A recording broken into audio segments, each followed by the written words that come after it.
হে যুবক, ছাড়, কি করছো?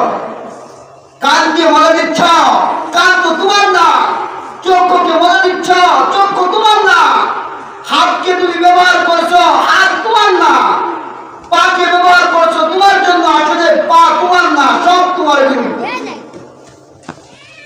আজকে আমরা দুনিয়াতে যত কিছু করি, আমার ছেলে, আমার মেয়ে, আমার স্ত্রী, আমার ভাই, আমার বোন, আমার অমুক, আমার তমুক, আমার নেতা, আমার নেত্রী, তাদের জন্য করি।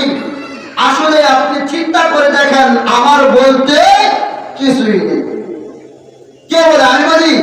আল্লাহ পাক রব্বুল আলামিন নিজে বলেন, ফাইদা জাআতিস সাখা ইয়াওমা ইয়াফিরুল মার'উ মিন আখি ওয়া উম্মিহি ওয়া আবি ওয়া সাহিবাতিহি ওয়া বানি লিকুল্লি ইমরিইন মিনহুম ইয়াওমাইযিন শা'নুন ইউগনি ওয়াজুহুন ইয়াওমাইযিন মুসফিরা দাহিকাতুন মুস্তাবশিরা ووجوه يومئذ عليها غبرة ترهقها قترة أولئك هم الكفرة الفجرة আল্লাহ পাক রব্বুল আলামিন বলেন, ফাইদা জাআতিস সাখা, যখন কিয়ামত সংঘটিত হইবে, আসমানটা তামার মতো গলে যাবে, জমিটা তামার মতো গলে পানি হয়ে যাবে। ওই কঠিন মুহূর্তে যখন তুমি বিপদে পড়বা, বিপদে পড়ার মতো বিপদ, তখন তুমি যাইবা, ফাইদা জাআতিস সাখা ইয়াওমা ইয়াফিরুল মার'উ মিন আখি। এই বিপদে কেন বলছো? একটা নাকি দরকার।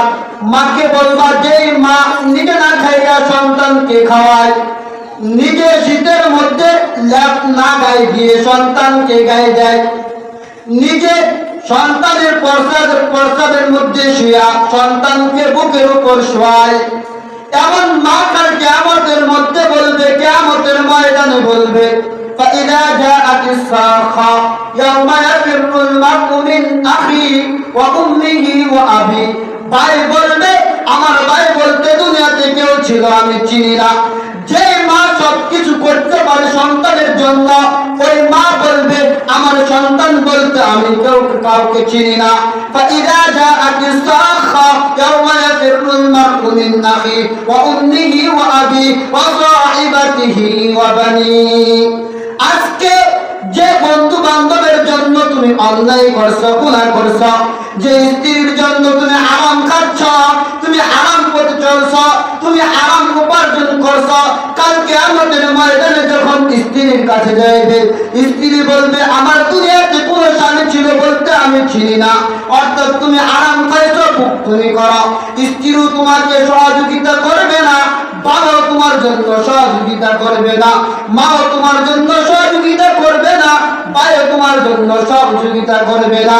অর্থাৎ কিয়ামতের ময়দানে বাবা কোনো কাজে আসবে না, মা কোনো কাজে আসবে না, ভাই কোনো কাজে আসবে না, বন্ধু কোনো কাজে আসবে না, সম্পদ কোনো কাজে আসবে না, টাকা পয়সা কোনো কাজে আসবে না, শিক্ষা দীক্ষা কোনো কাজে আসবে না, নেতা নেত্রী কোনো কাজে আসবে না, উস্তাদ উস্তাদি কোনো কাজে আসবে না, স্ত্রী কোনো কাজে আসবে না, সন্তান কোনো কাজে আসবে না, কন্যা কোনো কাজে আসবে না, ছেলে কোনো কাজে আসবে না, তোমার পদ্ধতি কোনো কাজে আসবে না।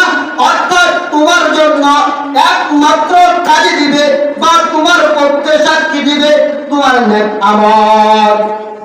আর আজকে যত আমানতদারি আছে সবগুলা নষ্ট করতেছি, যে সন্তানের জন্য, যে বাবার জন্য, যে মার জন্য, যে স্ত্রীর জন্য, কেউ তোমার কাজে আসবে না। এখন চিন্তা করে দেখো, তোমার স্ত্রীকে খুশি করার জন্য হারাম পন্থায় চলবা, তোমার বন্ধুকে খুশি করার জন্য হারাম কাজ করবা, তোমার বান্ধবীকে খুশি করার জন্য হারাম কাজ করবা, না রবকে খুশি করার জন্য আল্লাহর আমানতদারি ঠিক রাখবা।